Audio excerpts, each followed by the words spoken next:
We'll guide you through how to use Zapier Agents, an essential tool for automating your workflows efficiently. If you find this helpful, consider subscribing and liking the video. First, go to the Zapier website and log into your account. Once you're in, you'll notice a tab called Zapier Agents at the top of the interface. Click on that to get started. Here, you can create a new agent by clicking on the Create Agent button. Now, this is where the magic happens. You'll be prompted to select a trigger app, which is the application that will initiate your workflow when a certain event occurs. For example, you might choose Gmail to trigger an action when a new email arrives. Once you've selected your trigger app, you'll need to specify the trigger event. Zapier has a user-friendly interface, so you can easily follow the prompts to set this up. After configuring the trigger, the next step is to add an action app. This is the app where you want something to happen as a result of the trigger.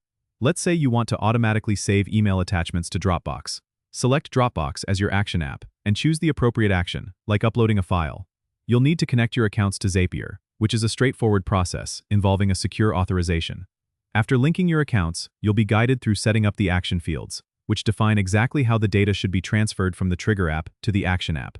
Zapier agents also allow for advanced features, like filters and formatting, to refine your workflow even further. Once everything is set up, you can test your Zap to ensure everything works as expected.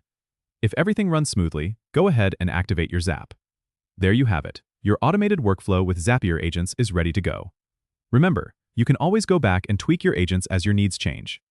Don't forget to subscribe and comment if this helped you out.